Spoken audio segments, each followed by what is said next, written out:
రామగుండం గల్లీలో కాంగ్రెస్ జెండా ఎగురుతుందని వచ్చే అసెంబ్లీ ఎన్నికల్లో రామగుండంలో కాంగ్రెస్ విజయం పక్కా అని టీపీసీసీ చీఫ్ రేవంత్ రెడ్డి ధీమా వ్యక్తం చేశారు. రామగుండంలో కాంగ్రెస్ విజయ సభకు రేవంత్ రెడ్డి హాజరయ్యారు. ప్రాణాలకు తెగించి సింగరేణి కార్మికులు తెలంగాణ కోసం కొట్లాడారని, అప్పటి ప్రభుత్వాలు బెదిరించిన వారు బెదరకుండా ఉద్యమంలో పాల్గొన్నారని అన్నారు. కానీ ప్రత్యేక రాష్ట్రం వచ్చాక సింగరేణి కార్మికుల కలలు నెరవేరాయా అని ప్రశ్నించారు. ఇక సీఎం కేసీఆర్ సింగరేణి కార్మికుల కష్టాలు తీరుస్తున్నానని హామీ ఇచ్చారని, కానీ సీఎం కేసీఆర్ ఇచ్చిన హామీలు ఏమయ్యాయని నిలదీశారు. ఇక ఓపెన్ కాస్ట్ గన్లను మూసేయిస్తామన్న కేసీఆర్ హామీ ఏమైందని ప్రశ్నించారు. ఇక సింగరేణి కార్మిక సంస్థ ఎన్నికలు ఎందుకు పెట్టలేదన్నారు. సింగరేణి కాంట్రాక్ట్ ఉద్యోగులను ఎందుకు క్రమబద్ధీకరించలేదని ప్రశ్నించారు.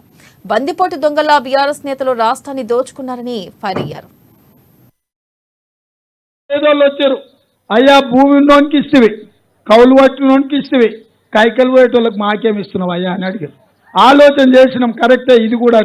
అందుకే ఉపాధి హామీ కూలీకి పోయే ప్రతి వాళ్లకు ప్రతి సంవత్సరం 12,000 రూపాయలు ఉచితంగా మీకు ఇచ్చే బాధ్యత ఇవాళ కాంగ్రెస్ పార్టీ తీసుకున్నది. ఇవాళ ఎవరి దిక్కు చూసినా అంతా పిల్లగాలే ఉన్నారా. 20 ఏళ్ళ నుంచి 35 ఏళ్ళలోనే కనిపిస్తారు. నాకైతే ఎవరు కనిపిస్తలేరు. కానీ పింఛన్ వచ్చేటోళ్ళు ఎవరన్నా ఉన్నారా? ఇదా పింఛన్ వచ్చేటోళ్ళు ఎవరన్నా చెయ్యతురి? ఎంత వస్తుంది పింఛన్? ఎంత వస్తుంది? 2,000. ఎవరు పింఛన్ వచ్చేటోళ్ళే లేదు. ఆమె ఇవాళ 2,000 రూపాయలు పింఛన్ వస్తుంది, అంతేనా?